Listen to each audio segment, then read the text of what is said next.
¿Estás, Yossi, ahí?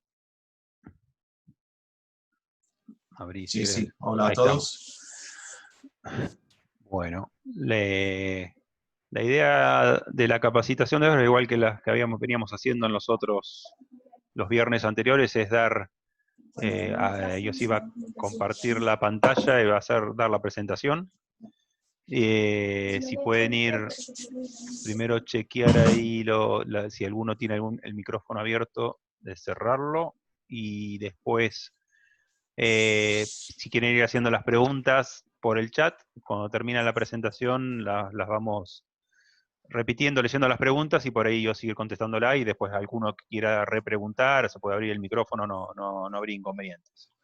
Así que, bueno, nada, ya te dejo, Yossi, si querés, para arrancar. Ok, buenas tardes a todos y gracias por venir y compartir un poco de nuestra experiencia y trabajo que hicimos con Salmonella en el laboratorio y un poco hablando también sobre la enfermedad en general. Espero que este funcione. Ahí está. Bueno, en la presentación voy a hablar un poco sobre la tifosis y la paratifosis aviar, que junto están adentro de lo que se llama salmonelosis aviar, la enfermedad. Hablo un poco de datos de la actualidad, un poco sobre la bacteria, algo sobre la infección y la patogenicidad de la bacteria, y termino con algunos temas que tienen que ver con el control de la enfermedad o qué se puede hacer para minimizar el impacto de esta bacteria. El género Salmonella es miembro de la familia Enterobacteriaceae y tiene dos especies que genéticamente son distintas. Salmonella entérica tienen 6 subespecies que se diferencian entre ellos por pruebas bioquímicas. Y solamente la Salmonella entérica, subespecie entérica, está asociada con enfermedades en animales de sangre caliente, con una excepción solo de un subespecie arizona que puede también aparecer en pavos. Dentro de la subespecie entérica hay más de 2.500 serobares, como Salmonella enteritidis, Salmonella typhimurium, Hadar, Virchow, algunos que son más comunes que otros. En general hay más de 200 serovariedades fueron aislados de pollos. No todos son muy conocidos, pero tienen importancia en la salud de las aves. Algunas de esas salmonelas tienen huésped específico, que son salmonelas que nosotros decimos que están adaptadas a su huésped. Por ejemplo, en humanos, Salmonella dublini en bovinos, Abortus X en equinos, etc. Lo que nos interesa para esta parte de la charla en relación a las aves son las Salmonella gallinarum, que afectan básicamente las aves y no otras especies animales. Así que tenemos las que están adaptadas al huésped, que no son zoonosis, y también el resto de las variedades que sí son zoonóticas y pueden pasar de un huésped al otro muchas veces sin generar ninguna enfermedad o ningún signo clínico. En el mundo hay estimaciones, es muy difícil conseguir datos muy concretos porque hay países que registran muy bien, como hay muchos países que no lo registran muy bien, tanto las salmonelas con impacto a la salud humana como la salud veterinaria. Hay trabajos de estimación de lo que está pasando al mundo, no son datos concretos, que hablan de 16 millones de casos por año debidos a salmonela en todos los países del mundo, y se habla de estimación de 600.000 muertes. Obviamente hay muchos que se mueren sin diagnóstico y hay gente que se enferman en todo el mundo sin diagnóstico por falta de herramientas o falta de registro, así que ese es un número muy generalizados. Pero datos un poco más concretos en Estados Unidos, por ejemplo, es un trabajo poco viejo, de hace 20 años, hablaban de 1.400.000 casos de salmonelas no específicas de hombres, sino salmonelas que venían de alimentos contaminados o de algunos otros orígenes. En Estados Unidos es mucho más fácil conseguir información porque están en una red de información y de cruzar los datos, y los datos están disponibles. Haciendo un poco de matemáticas, si tenemos 1.400.000 personas, en aquel momento, por el tamaño de la población, hablamos de 1 de cada 200 personas tiene o tenía alguna infección por salmonela, que es un número altísimo. y si hablamos de más de 1000 muertos por año en esta época, se hablaba de más o menos 3 personas por día que morían de salmonela en Estados Unidos hace 20 años. Ya desde los 90 se empezaron a hacer intentos de controlar salmonela en Europa y en Estados Unidos, y datos más actuales de 2018 ya están hablando de 25.000 casos confirmados, no tanto como la vez pasada, y están hablando de una persona de cada 5.000 que está infectado, y hablando de 120 muertos al año, significa una persona cada 3 días, que nada que ver con el 3 personas por día que estaba en la diapositiva anterior. Por otro lado, en Europa también están trabajando mucho en temas de control. Los programas de control tuvieron mucho éxito, como vimos en Estados Unidos, también acá. En 2004 estaban hablando de 200.000 casos humanos cada año en los países de la Unión Europea. Actualmente llegaron en 2014-2015 a un promedio de 90.000 casos al año. Todavía un número muy alto, pero ya es la mitad de lo que estaba antes. Sin embargo, casi uno de cada 3 botes transmitidos por el alimento fueron por salmonela. Así que todas las enfermedades transmitidas por alimentos, realmente salmonela es el más importante de todo. Estos botes se relacionan principalmente por los huevos, y en segundo lugar por otros alimentos, muchas veces por el tema de manejo del alimento en las cocinas directamente. También los últimos años ya están llegando como a un nivel que no bajan más los casos, están como planchando en estos 90.000 casos por año. Desde 2014-2015 hasta ahora se están informando lo mismo cantidad de botes. Salmonella enteritidis, dentro de todos esos botes, es la más importante. Son casi 60% de los casos en Europa, pero también la Salmonella typhimurium, la molfásica, la bifásica, que después voy a hablar de esa, pero también Salmonella infantis, Salmonella DAR y Salmonella derby son los que más reportan en la Unión Europea en los últimos años.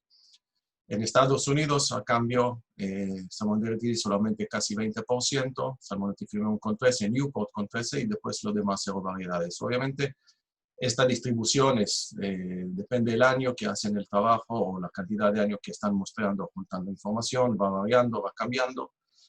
Cada país también tiene otro sistema de clasificación o de registros. En Perú, por ejemplo, hace unos años se publicó que Salmonella infantis estaba en 84% de las granjas avícolas, y ese estaba relacionado también con datos de la salud pública.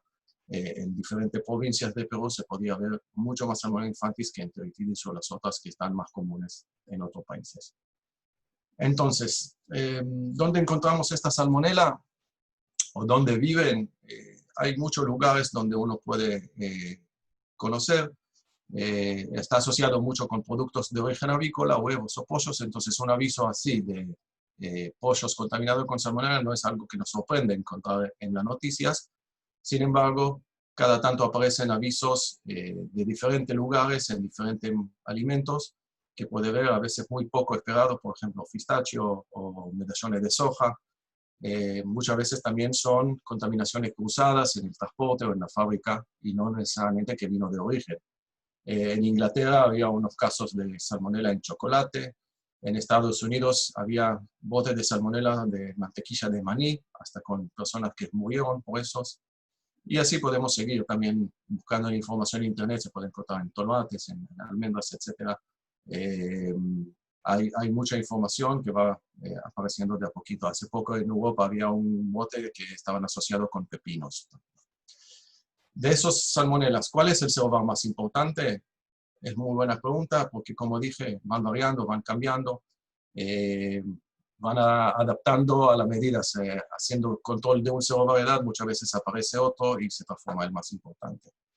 Para eso también el tema de las serovariedades es muy importante, y se estaban intentando de clasificar todas las salmonelas, quiénes son más importantes o menos importantes y cómo describirlas. Voy a hacer un pasaje rápido sobre la nomenclatura, explicando cómo se lee el nombre de la bacteria o cómo se encuentra en información para saber de qué estamos hablando. Como la diapositiva primera que empezamos, Salmonella entérica tiene subespecie entérica y el serovariedad es Enteritidis. En la literatura no se encuentra todo ese nombre tan largo, sino Salmonella enteritidis, donde Salmonella viene en cursiva y en Enteritidis en mayúscula sin cursiva, o en la forma abreviada S. enteritidis.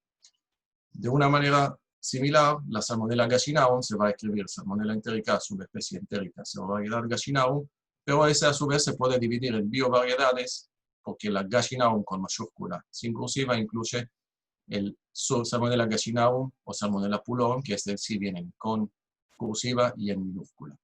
O en forma larga de decir, Salmonella entérica, subespecie entérica, serovariedad gallinarum, biovariedad gallinarum, o la forma abreviada S. gallinarum, todo minúscula y en cursiva. Ahora, cada salmonella está definida la serovariedad por la fórmula antigénica. ¿Qué es la fórmula antigénica que se usa para poder clasificar? Son los antígenos que tienen los lipopolisacáridos, que son los antígenos somáticos, y los flagelares. Los flagelares se dividen en dos fases, por eso decimos que la mayoría de la salmonella son bifásicos. ¿Y ese cómo funciona? Salmonella typhimurium, ya vimos el nombre, cómo se escribe, tiene los antígenos O, los somáticos, 4, 5, 12, o en Salmonella Panamá serían 9 y 12. Y en la parte flagelar viene la primera fase con letra latina en minúscula, en este caso I, en el caso de Panamá es L y B, son dos antígenos, y en la segunda fase flagelar vuelven a los números, es 1 y 2 para este caso, y acá hay 1 y 5. Es en general la forma como se clasifican las serovariedades y la fórmula antigénica de cada serovaria es particular. Otro ejemplo son las salmonella monofásicas. Dijimos que todos tienen dos fases flagelares, pero la salmonella enteritidis tiene solamente la fase H1 y no tiene la fase 2. Esas cepas que no tienen, decimos que son salmonella monofásicas. Obviamente por cada regla hay una excepción. Hay una salmonella con un biovariedad Stachenko que tiene, sí, una segunda fase flagelar, que es una cepa bifásica, no es típica, pero tiene importancia porque estaba aislada de roedores y tiene algunas lesiones en pollos, lo puede generar también. Es un trabajo publicado en México. ¿Para qué usan la formulación antigénica? Se puede ver que en diferentes serovariedades puede compartir algunos de esos antígenos o no compartirlo. Puede ser idéntico la parte O, por ejemplo, Salmonella enteritidis, gallinarum y Dublín, mientras que otros tienen totalmente una fórmula antigénica como la de Infantis, que es totalmente diferente. También puede compartir o no compartir los antígenos flagelares. Ese da pensamiento un poco el tema de la vacunación con protección cruzada o no entre serovariedades que comparten antígenos o no, ¿sí? Esa sería un poco la importancia. En la realidad, se pueden encontrar salmonelas tíficas y paratíficas en el mismo animal o en el mismo establecimiento. Hay lugares que hay más de 3, a veces 4 serovariedades que están presentes en la misma granja. Son trabajos que hicieron la gente de INTA Concepción del Uruguay, lo publicaron. Particularmente la tifosis aviar a nivel mundial, hay muchos países que ya están libres o declaran libre, por ejemplo Estados Unidos, Australia, la mayoría de los países de Europa. Esa es una imagen del mundo sacando de la OIE, donde hay países en verde que están libres o reportan libres de Salmonella gallinarum, pero si vamos con el tiempo, uno puede ver que ese varía. Algunos países tienen, que no tenían, ahora tienen, países que no tenían, reportan algo sospechoso. Argentina en este sentido siempre está con enfermedad presente, y en muchos países ya es una enfermedad endémica, y sin plan de erradicación va a ser muy difícil controlar, después lo vamos a ver un poco más adelante. Por su nombre, la tifosis aviar no es zoonosis, afecta solamente a las aves, pero si uno busca información en la literatura se puede encontrar gente también, por ejemplo, un caso de una persona en Irán, pero es una persona inmunosuprimido que tenía Salmonella gallinarum, no estaba enfermo, no tenía ninguna sintomatología de salmonelosis, pero bueno, lo tenía, muy probable por la baja defensa se infectó. De la misma manera, chimpancé en un zoológico en Nigeria o algún iguana se puede encontrar. Son datos que se pueden encontrar en el mundo, no tienen demasiada importancia en el trabajo diario que uno está haciendo, especialmente cuando hablamos de la avicultura o el control de la salmonelosis, que hablamos de la tifosis en este caso particular. El ciclo de la infección, bueno, está en la infección vertical, donde una gallina enferma puede excretar salmonela a través de la materia fecal o a través de los huevos. A través de los huevos puede ser por la cáscara, como el huevo sale por la misma cloaca y puede estar contaminada la cáscara, o transovárica, directamente depositando la salmonela en la clara o en la yema, más que nada en la yema, y este va a generar un huevo contaminado y de allá va a salir un pollito contaminado, ya resultado de la infección que tenía la madre, la gallina infectada. Por el otro lado tenemos la infección horizontal, en donde un animal enfermo excreta salmonela al ambiente y contagia a un animal que está al lado de él y va diseminando la enfermedad en el lote.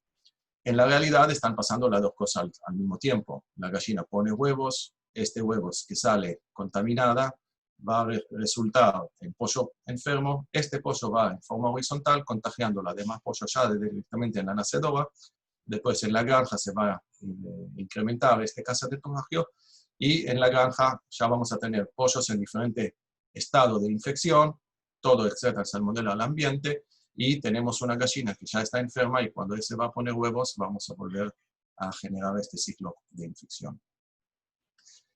Cuando hablamos de un portador, una gallina enferma, un animal enfermo, tenemos que también separarlo en tres tipos de portadores o tres tipos de animales enfermos o infectados. El activo es un pollo o un animal o una gallina que excreta salmonela en forma permanente. Contamina el ambiente y le deja la posibilidad a los demás animales que están en el mismo ambiente levantar esta salmonela del ambiente y contagiarse de nuevo. Después tenemos el portador pasivo. Es un animal que si lo mospeamos, a veces lo va a ser positivo y a veces va a ser negativo si le hacemos un hisopado o si podemos juntar la materia fecal específicamente de este pollo. A veces parece que sí, a veces parece que no, la salmonela sale o no sale al ambiente y contamina o no, depende del momento en este caso. Después está el portador latente que termina la trilogía de los tres estados que un animal puede estar. Son los portadores donde tienen la salmonela adentro, pero más que le saquemos muestras, no lo vamos a encontrar esta salmonela. Estas bacterias viven adentro del citoplasma del huésped y están esperando un momento oportuno. En el portador pasivo es más seguido, pero en el latente capaz que lo mostramos y nunca la encontramos. En algún momento de pase de un estado latente a un estado pasivo o a un estado activo, es el momento del estrés. Puede generar el estrés en el momento del transporte o cuando ingresan nuevos aves o cambio brusco de la temperatura. Puede ser temas climáticos o cuando hace la muda forzada, o algunos trabajos experimentales directamente estresando con corticosteroides y se puede revertir el estado latente a un estado pasivo o a estado activo de este animal estresado. Ahora, la salmonela, justamente cambios en el estado que está dentro del animal debido a los factores de virulencia que tiene. Y prácticamente la salmonela tiene todos los factores de virulencia que le ayudan y le dejan la posibilidad de presentar su virulencia de acuerdo a la situación donde está encontrando en su momento. Está esperando tranquilamente dentro del huésped y en el momento oportuno aplica y utiliza solamente aquellos factores de virulencia que son necesarios en este momento. De un mismo modo muy similar al modo agua batería del celular o de otro equipamiento electrónico, donde cuando no lo usamos, no lo necesitamos, no lo usamos. Y cuando lo necesitamos, lo activamos de acuerdo a la necesidad. La invasión, una vez que ingresó salmonela normalmente por vía oral, empieza un camino de invasión a través de la lumen intestinal y pasa por diferentes formas al interior del animal y busca la forma de llegar a la sangre para entrar en circulación hasta que llega al órgano target. Esta infección oral es muy rápida, el ciclo desde el momento que el animal estaba infectado le empieza a generar enteritis y a los 20 minutos empiezan a multiplicar las salmonelas ya directamente en el intestino. Hace todos los procesos de colonización del intestino por un lado y el proceso de invasión hacia los órganos target en el animal. El tiempo de multiplicación de 20 minutos es muy rápido y uno puede pensar que en 8 horas ya una salmonela se transforma en 16 millones de salmonelas que pueden empezar o siguen haciendo este ciclo de infección. Una vez que invadieron y ingresaron al animal, empieza la multiplicación intracelular. Salmonella es un parásito intracelular, donde el tiempo de la multiplicación es mucho más lento, se enmascara dentro de la célula, se acomoda, entre comillas, y puede tener un tiempo de multiplicación cada 3 horas. Obviamente es mucho más lento, pero así pasa desapercibida por el sistema inmune muchas veces. Se acumula cantidad de bacterias y después vuelve a hacer una infección saliendo a la sangre, empieza un proceso de septicemia, normalmente afecta la hepatitis, las secreciones biliares y salen afuera y volviendo haciendo una infección para otro animal. Pero a su vez, esta es la salmonela que salen del cuerpo. Las salmonelas se quedan en el cuerpo, no son la misma salmonela que ingresaron la primera vez, sino ya generan una infección endógena. Es decir, la salmonela que ingresó de condiciones ambientales dentro del animal se adapta a las condiciones del animal y vuelve a infectarlo con estas cepas o con estos factores de virulencia ya activados específicos para eso y genera nuevamente enteritis y la cepa que está saliendo no es la misma cepa que fue ingresado. Ahora vamos a ver eso un poco más en detalle. Y como dije, la salmonela ahorra energía. No es la misma salmonela que está en el ambiente y la salmonela que vive en el ave. Este ahorro de energía nos da que tenemos una salmonela, pero realmente con 2 caras distintas. Uno, como vive en el medio ambiente, y uno, como vive en el animal. Y estos cambios de virulencia, yo lo puedo explicar de alguna forma muy simple. Es como el mecánico, cuando viene o técnico, viene a arreglar algún equipamiento, en su caja están todas las herramientas, pero usan solamente el tornillo que le corresponde o la herramienta que le corresponde en su momento, a pesar que tiene todo en la caja. Y así lo mismo hace la salmonela. Cuando está en el ambiente, utiliza todos los mecanismos de sobrevivencia en ambiente, con la temperatura que corresponde, con la humedad que corresponde. Y es una cepa, sería poco virulenta, y a medida que va pasando de un pollo al otro, están aumentando la virulencia hasta que tenemos un brote agudo. Este camino va por un lado, pero también va al revés. Es decir, una cepa de un brote agudo queda en el ambiente, no pasa por los pollitos como antes y va reduciendo el tiempo de generación. Si acá el pollito tenía que ver X, que no sé por qué no se ve, entonces se transforma en una salmonela que dijimos que está en el ambiente y no está virulenta como la cepa que salió del último animal que la excretó. Bueno, hablamos un poco de la detección de salmonela. Si sabemos que está, a veces es más fácil detectarla o no. Hay varios métodos que se puede utilizar. Antes se usaba mucho la prueba serológica, directamente sacaban una gota de sangre del animal, lo infectaban con un antígeno de salmonela y si aglutinaba es un animal positivo, muchas veces se procedían de separarlo y eliminarlo del lote. Y esa es una forma de combatir y eliminar los animales portadores. Pero como ya dijimos, es una prueba que tenemos que ir animal por animal, sacarle sangre en granja no es tan fácil. Aparte que hay muchos animales que no van a dar una respuesta, pero siguen siendo portadores de salmonela. Nosotros usamos el muestra de meconio de pollitos recién nacidos. Es un método bastante eficiente. Se hace una presión abdominal sobre el pollito, se junta el meconio en un frasco, se pueden mostrar 50 o 100 pollitos de una camada y sembrándolo después en medio de cultivos se puede ver si hay o no hay salmonela y ese es un indicador sobre todo el lote y no el pollo específicamente que estábamos usando. Después usar hisopados también, pasar animal por animal o sacar una muestra representativa de un lote. Sacando un poco de materia fecal de la gallina, sembrándolo también en medios de cultivo específicos y ver si está o no está la salmonela. Otra forma de hacer es caminar directamente dentro del galpón con cubrebotas estériles, caminando. Hay metodologías cómo hay que hacer la caminata y cuánto depende del tamaño del galpón. Y después se siembra directamente el cubrebota y ver si hay o no tiene salmonela. Si tenemos animales muertos, directamente se puede sacar la pata, se encuentra salmonela en la médula ósea y se puede sembrarlo. Esa es una forma muy fácil también de transportar. Se congela las patas, se manda al laboratorio bien congeladas y si hay salmonela, sale prácticamente en pureza, si la causa de la muerte era salmonela.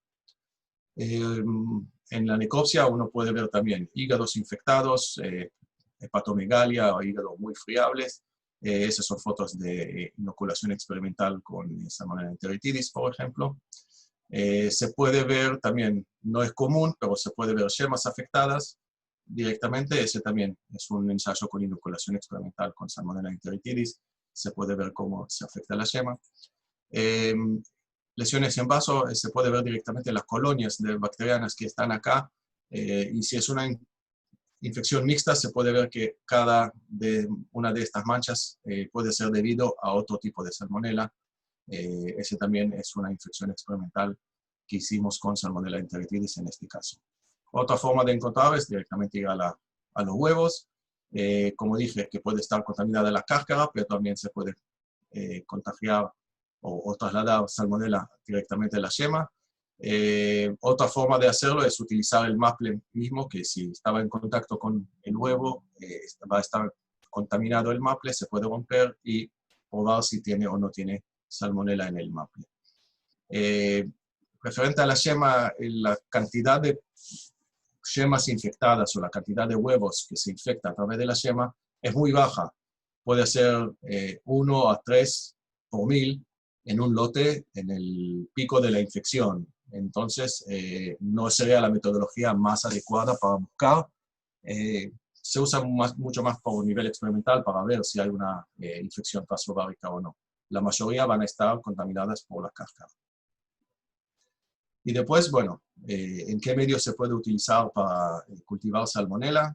Se puede usar caldos no selectivos, normalmente se hace como un paso previo, caldo lactosado, agua pectonada, para que las salmonelas que están empiezan a multiplicar. Después se puede pasar al caldo selectivo o, depende de la muestra, se puede arrancar directamente con el caldo selectivo, puede ser Tatonato, Selenito, Rapaport, Bacillus. Y después de incubación, en estos caldos específicos se pasa a un agar, que también es un agar selectivo para enterobacterias o por alguna forma más visual de colonia de salmonella en comparación a otras colonias. Después hay otro método de screening o para identificación a través de PCR. Hay PCRs específicos para salmonella, algunos hasta pueden llegar a definir el serotipo. Hay métodos inmunomagnéticos o colométricos donde se puede visualizar a través de cambio de color de los reactivos si está o no está la salmonella, o sospechar que hay una salmonella. Métodos inmunológicos, algo parecido al EVA-test. Son todos métodos buenos como primer paso del screening. Ninguno de ellos es un método validado sin hacer la bacteriología que lo complete. Es decir, hasta que no tenemos la salmonella en la placa y lo podemos identificar, todos son indicadores de una posible contaminación, pero no son válidos a nivel legal. Bueno, entonces, ¿qué hacemos? Tenemos que salir a buscar la salmonella. ¿Dónde se busca salmonella? Es muy buena pregunta porque primero hay que conocer un poco la cadena de producción. Todas las gallinas empiezan con una línea genética, abuelos o bisabuelos antes de eso, que son las cabañas que producen la genética. Estos son los padres de los pollos parrilleros, o puede ser los livianos, la línea de ponedoras. Tenemos las dos líneas y obviamente tenemos los productos que salen. Entonces, más allá que podemos sacar muestras de los lugares donde vemos las aves, vemos los pollos o vemos los huevos, también podemos ir al producto final. Después de los lugares clásicos de muestreo, hay muchos más actores que tenemos que tener en cuenta y eso también tiene que ser considerados puntos críticos de control en la búsqueda de salmonella. El factor humano es capaz que el más importante de todo, sabiendo que la salmonela está y que la salmonela va y viene en cada momento, que no nos cuidamos. Todos los factores externos que no los controlamos pueden ser portadores de salmonela, roedores, mascotas, los implementos que tenemos, y después ya en el procesamiento del producto final, en la planta de faena o en la planta de incubación o directamente en las góndolas. Ya están contaminaciones cruzadas del producto que salió de la planta de faena y se fue contaminando ahí mismo. Todos son lugares que uno puede decir, voy, lo busco, encuentro o no lo encuentro, y después tengo que decidir cómo actúo para eliminar esta infección o cómo bajar este punto de la lista de peligrosos. El gran trabajo que tenemos que hacer es en prevención, porque una vez que tenemos salmonela, dijimos, entra la salmonela y está en la gallina, y después ya es muy difícil de sacarla. No lo vamos a sacar de la gallina, va a ser difícil sacarla del galpón, y si está en el galpón y no lo podemos eliminar todas las aves y hacer un vacío sanitario prolongado con una limpieza, que lo vamos a ver un chiquitín más adelante, no vamos a poder combatir la salmonela en una forma eficiente o pensar en erradicación, pero ese ya es un trabajo para más adelante. La vacunación sería tal vez la herramienta más importante en todo el plan de control, pero es solamente una herramienta. Es decir, aunque tenga la mejor vacuna del mundo, puede ayudar a evitar las pérdidas económicas en tratamientos antibióticos, etcétera, pero no va a ser la solución mágica. Hoy en día no existe una salmonela que se puede decir, tengo la vacuna, vacuno y con eso soluciona el problema y no me preocupo por las demás cosas. Voy a hablar un poco de la vacuna y después voy a seguir con otras medidas que hay. Vacunas de proteínas de membranas que están saliendo ahora al mercado. Todavía no tengo información para decir qué tal eficientes que son. Parece que son buenas. Hay que ver todavía con el tiempo su ingreso al mercado y los resultados. Vacunas inactivadas son buenas, pero acá tenemos que parar un segundo y acordar que la salmonela es una infección intracelular. Y las vacunas inactivadas, si bien pueden levantar un buen título, sería bueno vacunar a los reproductores para que el pollito bebé nazca con alguna cantidad de anticuerpos y pueda defenderse los primeros días de su vida. Sin embargo, no ayudan mucho al sistema inmune, porque la salmonela está muy poco tiempo expuesta al sistema inmune. Es mucho más importante generar inmunidad celular. Y eso es lo que hacen, son las vacunas vivas atenuadas. Las vivas atenuadas, que ya en los últimos años cada vez aparecen más compañías con más vacunas, puede ser de diferentes serovariedades. Algunos tienen protección cruzadas con otros serovariedades. Hay muchos ensayos que están haciendo. Nosotros en el INTA hemos trabajado con vacuna viva de enteritidis, haciendo desafío con enteritidis o con gallinaum y teníamos buena protección. También hicimos trabajo con salmonella enteritidis combinada con salmonella typhimurium. Son dos vacunas vivas en la misma aplicación y tenía protección cruzada también con salmonella enteritidis, salmonella gallinaum, con buenos resultados. Ese es un trabajo que hay que seguir haciéndolo. Parece que ese es lo que va a ocupar en algunos países de Europa. Es obligatorio la vacunación con salmonelas vivas de enteritidis para proteger a la salud humana, para que los huevos que salgan con menos cantidad de salmonela y protejan al público. Pero a su vez estamos ganando protección cruzada contra salmonella gallinaum con algunas otras variedades. Y acá tienen que acordar un poco que una de las primeras diapositivas mostrábamos que hay relaciones entre algunas cepas por los antígenos que comparten. Después hay descriptos algunas otras vacunas modernas, como vacunas que le sacan todo el contenido y lo tienen como una vacuna fantasma. Ingresa como una vacuna viva, pero no puede reproducir adentro del animal, no puede generar la enfermedad, mientras le está dando un poco de inmunidad como una vacuna viva. Genera un poco más de seguridad que la vacuna viva atenuada no se revierta a la parte patógena. De hecho, hay una vacuna de Salmonella gallinaum, la cepa 9R. Es una vacuna desarrollada en los años 50, funcionó muy bien contra la tifosis aviar, la Salmonella gallinaum, Hay descripciones que muestran que puede tener también protección cruzada contra enteritidis, pero a su vez es una vacuna que puede revertir a la parte patógena, y hay descripciones con animales que están enfermando directamente por la cepa vacunal. Entonces es una vacuna buena, hay que saber administrarla correctamente, pero tiene también este riesgo de volver a la vacuna, a la parte patógena. Entonces, vacunamos los animales, hacemos un paso importante en la prevención, preparando las gallinas para enfrentar una infección. Pero una vez que ingresó la salmonela, la vacuna ya perdió su efectividad porque si la gallina está enferma, entonces tenemos que pensar en la medicación. No voy a intentar de hablar mucho de lo malo es que mal uso de la medicación, qué resultado tiene con la resistencia a antimicrobianos, generando cepas de salmonela con multiresistencia. Quiero solamente mostrar un trabajo que hicieron en Corea del Sur. Mostraban cómo año tras año cepas de Salmonella gallinarum fueron adquiriendo o perdiendo resistencia o sensibilidad a los antibióticos de acuerdo al uso. Al principio tenía solamente pocos antibióticos disponibles para usar Salmonella gallinarum, que generaba resistencia. Entonces empezaban a entrar nuevos antibióticos al uso. Y vamos a ver que año tras año, sepa que eran 100% sensibles, a unos antibióticos con el uso fueron resistentes hasta perdieron de 100% a 10% solo o a 6% la cantidad de cepas que eran sensibles. Y al cambio dejaron de usar antibióticos que ya mostraban un alto nivel de resistencia.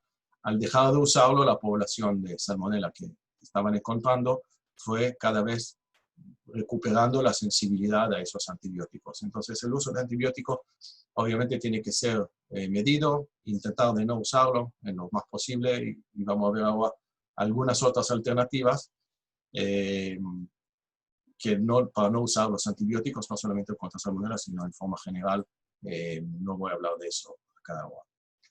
Bueno, para ir un poco a lo básico, tenemos que ver el ambiente donde vivimos, cómo trabajamos con las gallinas, cómo haciendo el trabajo más allá de la vacunación y los tratamientos antibióticos, que no son los más eficientes del mundo, en este caso de salmonela, qué es lo que podemos hacer. Vamos a mirar, por ejemplo, el tema de combatir los roedores. Hay trabajos que estaban mostrando que en granjas que tienen salmonelas, las gallinas, 1 de cada 3 roedores que están en la granja es positivo a la salmonela, al mismo serovariedad que tiene la gallina. ¿Ese qué significa? Que terminamos un lote, podemos vaciar, pero si no combatimos todos los roedores, el lote que viene, aunque hicimos vacío sanitario, hicimos buena limpieza, los roedores vuelven y van a inseminar nuevamente esta misma salmonela. Nos condena a convivir con esta salmonela. Entonces, ¿qué hacemos? Si no estamos atentos a lo que pasa en la granja o en el galpón, si no trabajamos con la gente que están allá, que entiendan también que eso, todo lo empieza haciendo lo que estamos haciendo acá ahora. Yo le estoy hablando en forma teórica, pero eso hay que llevarlo después a la práctica. El dueño de la granja o el veterinario a cargo de la granja tiene que trabajar junto con las personas que están trabajando para que ellos entiendan que el trabajo que ellos están haciendo depende mucho, no solamente en el material que estamos poniendo, sino en la actitud que tienen las personas que trabajan, la dedicación que tienen eso, y también el dueño tiene que estar totalmente convencido que lo que está haciendo para poder combatir una bacteria que es muy difícil de combatir. Entonces, la inversión más grande va a ser en recursos humanos, sin duda, pero ese tiene que ir acompañando con decisiones gerenciales y con las herramientas que le van a poder dar. En esta manera poder conseguir la reducción de patógenos y a su vez, si uno necesita como un gancho más al dueño de la granja, es decirle, te va a mejorar la conversión, vas a ganar más plata si los animales están bien. En forma general, con o sin salmonela, independiente de eso, si los animales están bien, van a trabajar y van a tener mejor performance. A lo largo del tiempo es una ganancia. Así que la inversión se puede cobrar de alguna manera.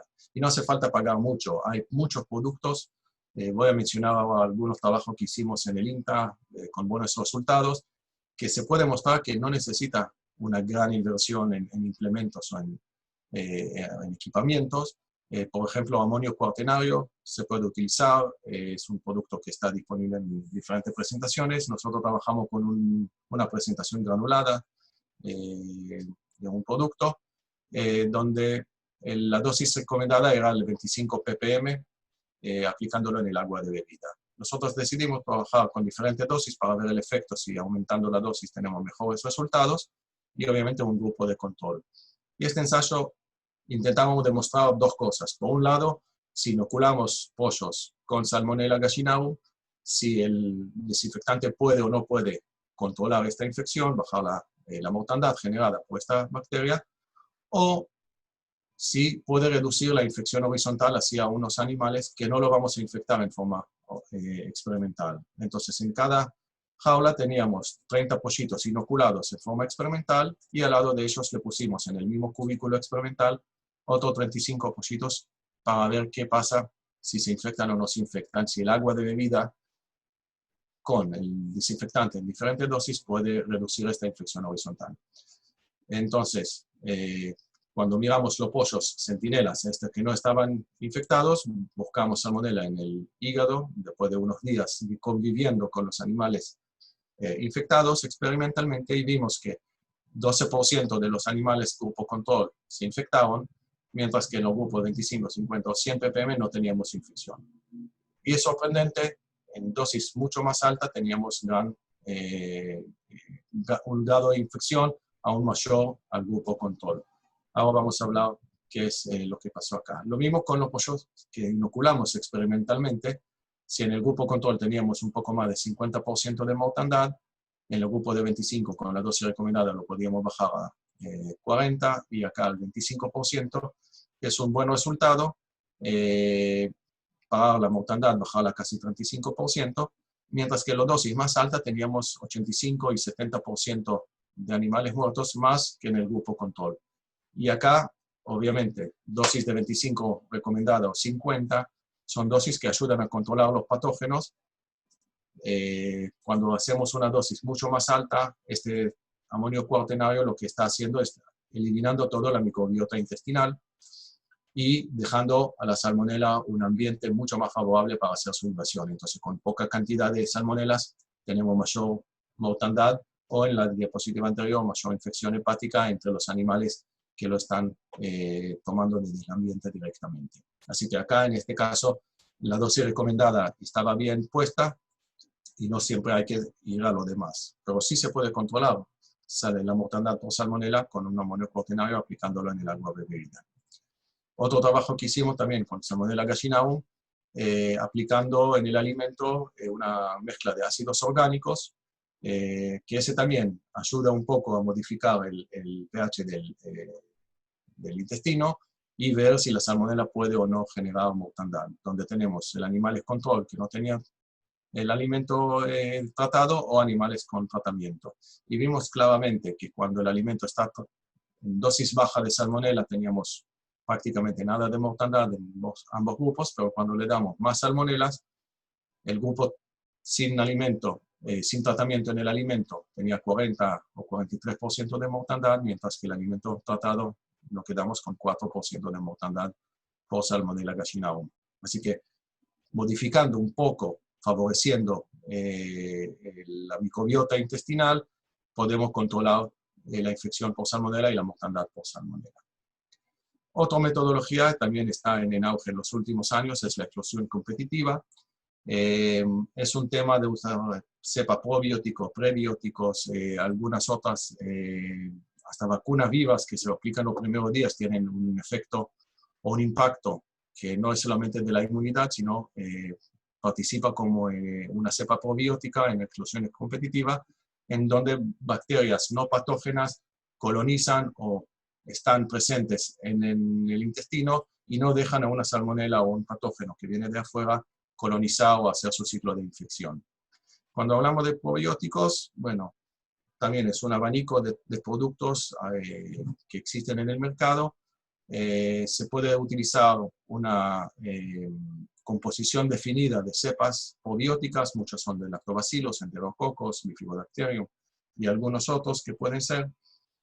o utilizar una mezcla de bacterias que vienen de pollos SPF, sabiendo o pensando, saliendo del punto de vista que no tiene ningún patógeno, sin realmente conocer cuál es la composición de la bacteria que hay, y ese puede ayudar a colonizar el intestino con bacterias que no son patógenas y así proteger al pollo. En caso que son cepas definidas, hay que ver cuando se usan cepas aisladas de aves o cepas aisladas de otros lugares que tienen esta capacidad probiótica y puede adaptar al intestino del pollo para poder utilizarlo y que actúen realmente como probióticos. Esas son una lista pequeña de trabajos. Los resultados de esos trabajos es muy variable. Hay muchos trabajos publicados de uso de probióticos, muchos con buenos resultados, algunos con resultados más discutibles. Muchos están utilizando esto como reemplazante de los probióticos, antibióticos promotores de crecimiento, y tienen buenos resultados a nivel producción, no siempre a nivel de control de salmonela, pero esa es una línea que sigue en estudio. Nosotros también ahora en el INTA estamos trabajando junto con la Universidad del Centro de la Provincia, y tenemos una cepa con potencial probiótico que lo tenemos que seguir estudiando y trabajar con esta. Tiene buenos resultados in vitro. Tenemos que ver ahora con ensayos in vivo qué grado de protección puede dar y seguir adelante con esta línea de investigación y ver si se mejora o no. Y para ir cerrando el tema, tenemos que trabajar primero en prevención. Todo lo que hablé hoy de educación de la gente, de utilizar diferentes productos. Tenemos que seleccionar aves que vienen directamente de cabañas libres de salmonela, así aseguramos que empezamos por lo menos con una línea o con un producto que no viene con salmonela de afuera. Hacer todo lo que tiene que hacer, que implica bioseguridad, tanto de los elementos como los procedimientos, como la capacitación permanente de toda la gente que están trabajando, separando todos los factores de riesgo, intentando de controlarlos. Y la vacunación obviamente es una de las herramientas más importantes, tanto vacunas vivas como muertas, combinadas. Se puede hacer planes de las dos cosas, intentando conseguir la protección más completa para que la gallina pueda defenderse si todos los demás que hicimos antes no funcionó y entró alguna salmonela por algún motivo o algún momento. Solo de modo de repaso, dentro de la granja tenemos que aplicar la medida de bioseguridad, controlando los pestes, aplicando todos los productos químicos, orgánicos. Hay muchos productos. Cada uno de ellos tiene su eficiencia, su método de aplicación. Cada granja tiene que ir adaptando la capacidad que tiene esta granja y la capacidad de poner todos esos implementos en la práctica. Y siempre tenemos que tener en cuenta qué es lo que queremos lograr y que cada producto tiene su eficiencia para hacerlo, si realmente encuadra en lo que queremos lograr hacer. Pero además de todo lo que estamos haciendo, después tenemos que controlar que realmente funciona. Si hacemos plan de roedores, ver si ese resulta en bajar la cantidad de salmonela o la cantidad de animales enfermos. Si hacemos un tratamiento con algún ácido orgánico o algún desinfectante, ver si el resultado es positivo y entonces ir sumando factores, pero no ir gastándolo todo de golpe, porque puede ser que controlando unas cosas ya logramos o tiene que ser combinación de más de una. Y el muestreo es fundamental, permanentemente. Mostrar las aves, mostrar el ambiente, las instalaciones, hasta las mismas personas que están trabajando en la granja puede ser mostreado para ver si son portadores de salmonela. Y obviamente materia prima, todo lo que ingresa a la granja, tenemos que intentar de asegurar de que no va a ser la puerta de entrada de una salmonela. Así que bueno, con eso termino mi presentación. Pongo filmina o diapositiva que dice que el camino es la actitud. Si nosotros queremos sacarla, tenemos que trabajar.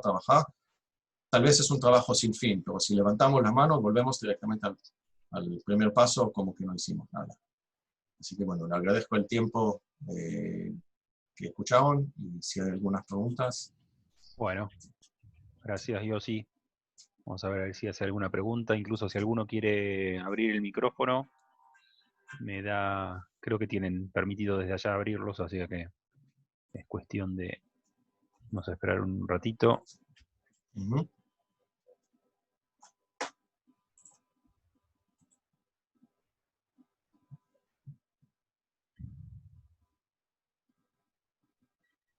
Bueno, está el correo ahí por si alguno quiere hacer una consulta personal. Ahí Ariel. Dale, a ver, abrí el micrófono. A ver, y yo no sé si me Sí, escuchas. sí, escucha. Bueno, felicitaciones, Yossi. Muy clara la presentación. La pregunta que yo te quería hacer es más que una pregunta, es una opinión. Me gustaría escuchar tu opinión con respecto al tema de tifosis. Eh, ¿por qué pensás vos o dónde estaría el problema en la Argentina que cuesta tanto eliminarla? ¿Por qué no podemos tenerla bajo control como algunos otros países?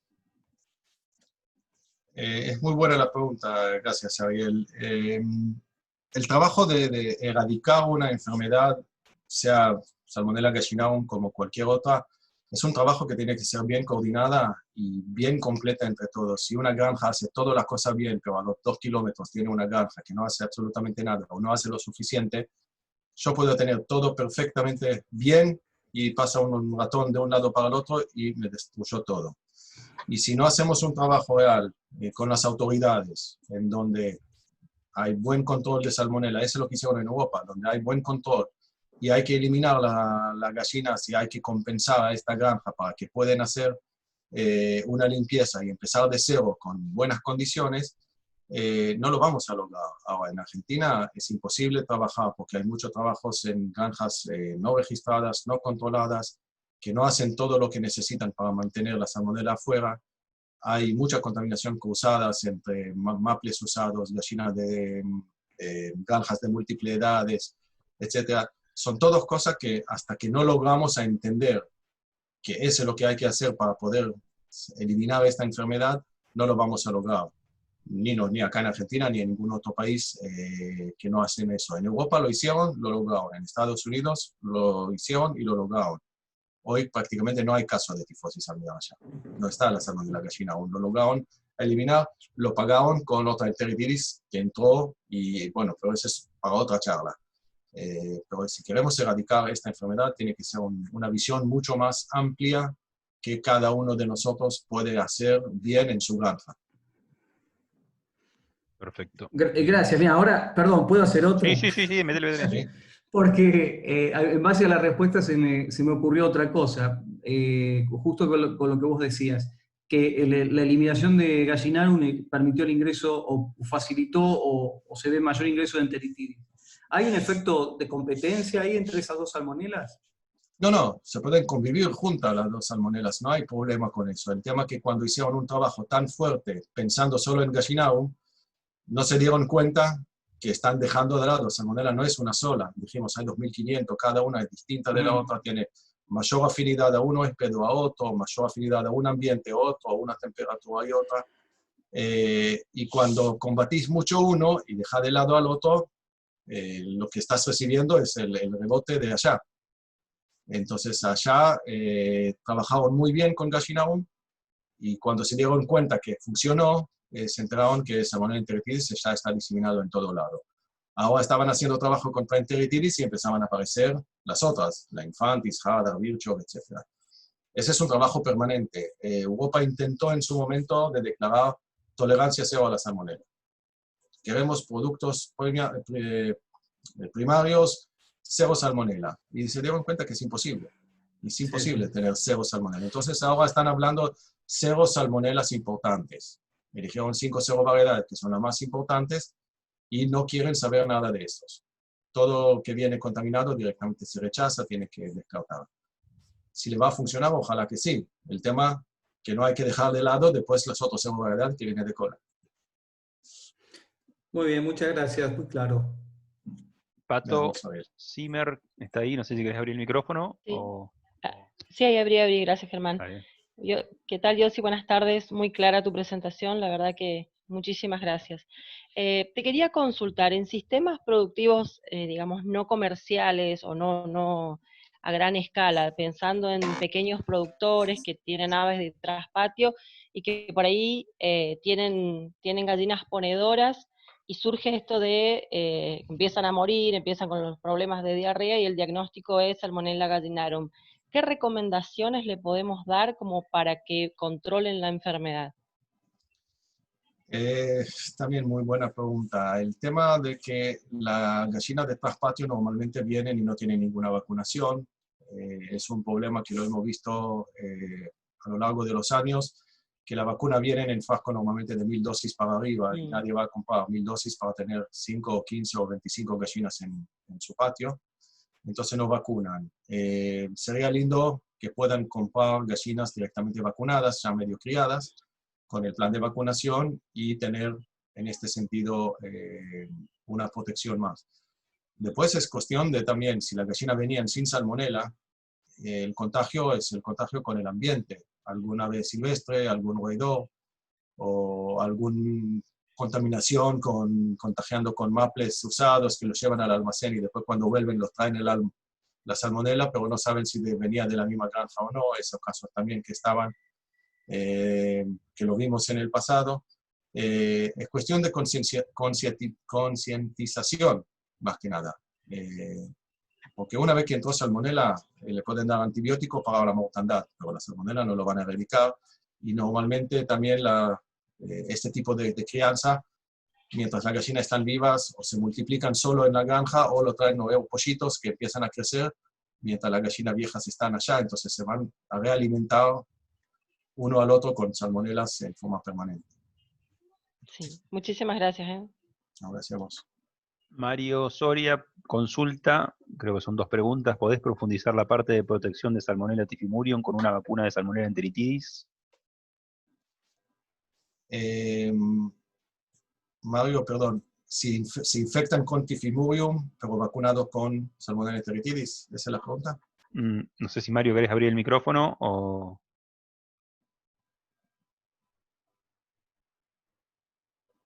A ver, está.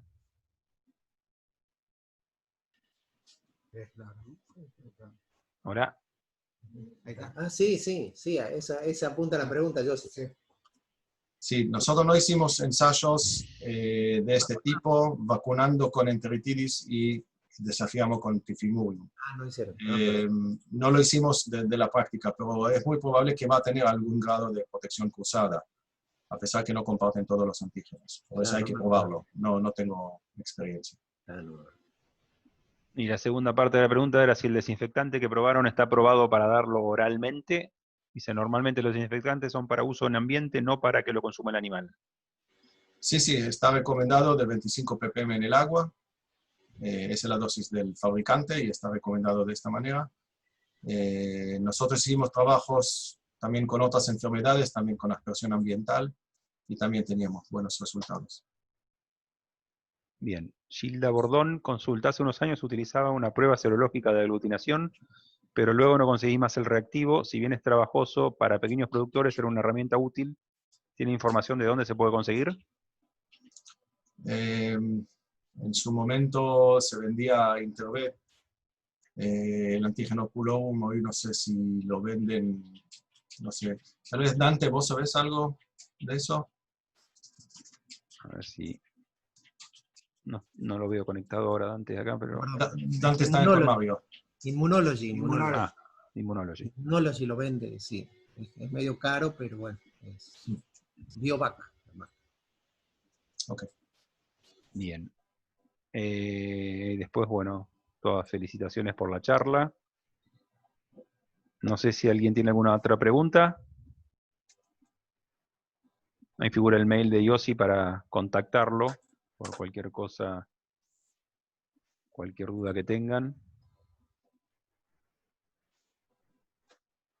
Bueno. No, por lo pronto no pareciera haber más preguntas. Bueno, cualquier cosa, si necesitan alguna otra información, me escriben al mail o me llaman, no hay ningún problema. Perfecto. Bueno, Yossi, muchas gracias por la presentación. Ahora en un ratito se va a mandar un correo invitándolos a las próximas charlas que están el caso de diagnóstico el lunes que viene, y la próxima capacitación del viernes que viene, que va a ser sobre fasciola hepática. Así que bueno, nada, muchas gracias a todos. Bueno, gracias Germán por organizarlo.